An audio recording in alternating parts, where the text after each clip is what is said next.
Chers amis, bonjour. Aujourd'hui, je voudrais vous faire part de mon étonnement. L'étonnement devant ces apôtres, ces disciples. Dans l'Évangile, on les voit apeurés, terrifiés, parce que Jésus est là. Pourtant, c'était justement de lui qu'ils étaient en train de parler entre eux. Nous l'avons vu ressusciter, il est vivant, il est victorieux. Mais dès qu'il se manifeste là, maintenant présent, à leur côté, ils ont peur. Quelques semaines plus tard, ce sont les mêmes disciples que l'on retrouve près de la belle porte avec ce paralytique. Et avec courage, avec audace, non seulement ils font passer cette force de vie, cette force d'amour dans leurs paroles pour relever le paralytique, mais maintenant ils témoignent de cette foi, ouvertement, sans peur, sans crainte. Que s'est-il passé? Je ne sais plus quel père de l'Église disait, mais le véritable signe de la résurrection de Jésus, c'est l'Église elle-même. C'est cette communauté d'hommes et de femmes, de pauvres types. Rappelez-vous, la plupart étaient pécheurs, c'était leur métier. Et c'est sûr, tous sont pécheurs, c'est leur état. Parce qu'ils ont péché, parce qu'ils ont abandonné Jésus, parce qu'ils ont trahi, parce qu'ils ont renié.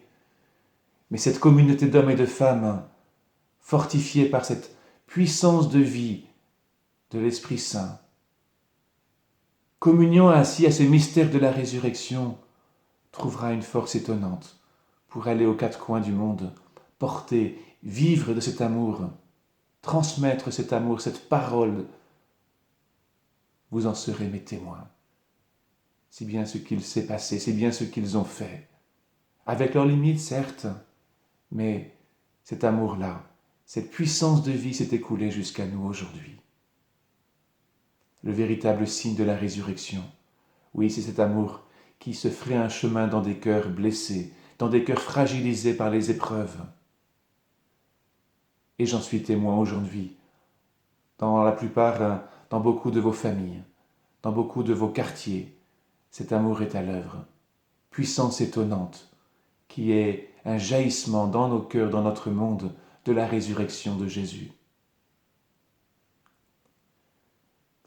Mais ce signe de la résurrection, qui est l'Église, ce n'est pas uniquement ce petit club des cathos.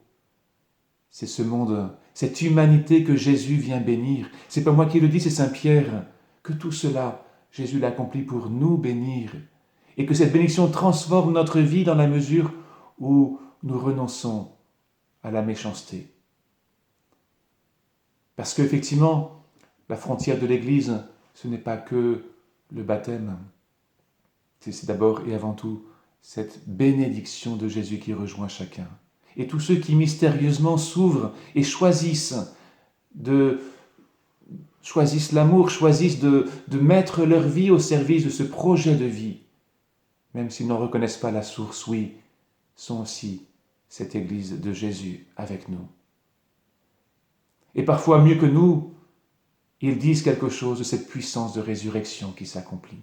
Regardez aujourd'hui vraiment tous ces signes, ces soignants qui se donnent sans compter au service des malades, combien même leur situation était déjà difficile avant. Je pense à ces jeunes qui se donnent aussi sans compter pour prendre soin de leurs aînés, pour leur porter les courses.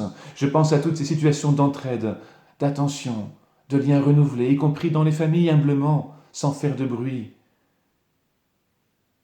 Oui, le Christ est vraiment ressuscité. Aujourd'hui, je vous invite à rendre grâce, à entrer dans la louange, pour pouvoir nous habituer à reconnaître tous ces signes et à nous laisser aussi embraser par cet esprit, par cet amour.